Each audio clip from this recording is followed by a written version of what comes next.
Hello friends, എല്ലാവർക്കും classic ഫ്ലേവേഴ്സിലേക്ക് സ്വാഗതം. ഇന്ന് ഒരു നാടൻ ഐറ്റമാണ് നമ്മൾ ഉണ്ടാക്കാൻ പോകുന്നത്. വെള്ളരിക്ക വെച്ചിട്ടാണ് നമ്മളത് ചെയ്തെടുക്കാൻ പോകുന്നത്. അപ്പോൾ വീഡിയോയിലേക്ക് കടക്കുന്നതിന് മുന്നേ നിങ്ങൾ ആദ്യമായിട്ടാണ് ചാനൽ കാണുന്നതെങ്കിൽ എപ്പോഴും പറയുന്ന പോലെ ഒന്ന് സബ്സ്ക്രൈബ് ചെയ്ത് സപ്പോർട്ട് ചെയ്യാൻ മറക്കല്ലേ. പിന്നെ വീഡിയോസ് ഇഷ്ടപ്പെട്ട് കഴിഞ്ഞാൽ ലൈക്ക് ചെയ്യാനും ഷെയർ ചെയ്യാനും മറക്കരുത്. അപ്പോൾ നമുക്ക് റെസിപ്പിയിലേക്ക് കടക്കാം. ഞാനിവിടെ നമ്മുടെ നാടൻ വെള്ളരിക്കയാണ് എടുത്തിരിക്കുന്നത്. അപ്പോൾ അത് നീളത്തിലൊന്ന് അരിഞ്ഞെടുക്കുന്നുണ്ട്. പകുതി വെള്ളരിക്കയാണ് ഞാൻ എടുത്തത്. അപ്പോൾ ഈ ഒരു രീതിയിലാണ് കട്ട് ചെയ്ത് എടുക്കേണ്ടത്. അത് മുഴുവനായിട്ടും ഞാൻ കട്ട് ചെയ്തിട്ടുണ്ട്. നമുക്കിതൊരു ചട്ടിയിലേക്ക് ഇട്ട് കൊടുക്കാം. നിങ്ങൾ ചട്ടിയിലല്ലെങ്കിൽ കുക്കറിലാണെങ്കിൽ കുക്കറിൽ നിങ്ങൾക്ക് കുക്ക് ചെയ്തെടുക്കാം.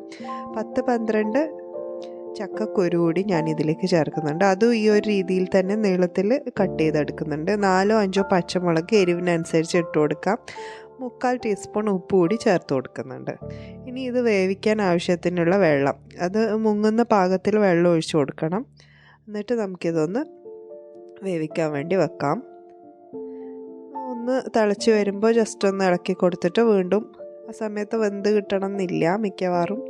അപ്പോൾ ഒന്നുകൂടി ഒന്ന് വേവിക്കാൻ വേണ്ടി അടച്ചു വെച്ച് നമുക്ക് നോക്കാം. ഇപ്പോൾ ഓൾമോസ്റ്റ് ഒന്ന് വെന്ത് വന്നിട്ടുണ്ട്. നന്നായിട്ട് തന്നെ ഒന്ന് ഇളക്കി കൊടുത്തിട്ട് ആ ചക്കക്കുരുവൊക്കെ നമുക്കൊന്ന് ഉടച്ച് എടുക്കാം. അപ്പം നല്ലൊരു കൊഴുപ്പ് കിട്ടും നമുക്കതിന്.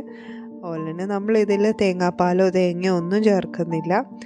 അപ്പോൾ ഈ ഒരു രീതിയിൽ നമ്മൾ വെന്ത് വന്നതിന് ശേഷം ഇതിലേക്ക് കുറച്ച് കറിവേപ്പില കൂടി ചേർത്ത് കൊടുക്കുന്നുണ്ട്. നന്നായിട്ടൊന്ന് തിളച്ച് വരുമ്പോൾ ഫ്ലെയിം അങ്ങ് ഓഫ് ചെയ്യാം. കുക്കറിലാണ് നിങ്ങൾ കുക്ക് ചെയ്യുന്നുണ്ടെങ്കിൽ ജസ്റ്റ് ഒരു വിസിൽ വരുന്നവരെ വെയിറ്റ് ചെയ്താൽ മതി. ഇനി നമുക്കിതിൻ്റെ താളിപ്പാണ്. 1 ടേബിൾ സ്പൂൺ വെളിച്ചെണ്ണയിൽ 1 ടീസ്പൂൺ കടുക് പൊട്ടി വരുമ്പോൾ ഒരു 10 വെളുത്തുള്ളി ചെറുതായിട്ട് അരിഞ്ഞത് ചേർത്ത് കൊടുക്കുന്നുണ്ട്. അതിലേക്ക് 2 ചുമന്ന മുളകും പിന്നെ കുറച്ച് കറിവേപ്പിലയും കൂടി ഇട്ട് കൊടുക്കുന്നുണ്ട്. ഇത് നന്നായിട്ട് മൂത്ത് വരുന്ന സമയത്ത് നമുക്ക് ഫ്ലെയിം അങ്ങ് ഓഫ് ചെയ്യാം.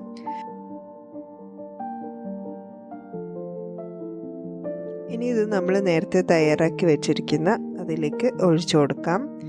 അത് കഴിഞ്ഞ് നമ്മുടെ സിമ്പിളായിട്ടുള്ള ഓലൻ ഇവിടെ റെഡിയാണ്. സിമ്പിൾ ആൻഡ് ടേസ്റ്റിയാണ്, അതേസമയം നല്ല ഹെൽത്തിയുമാണ്.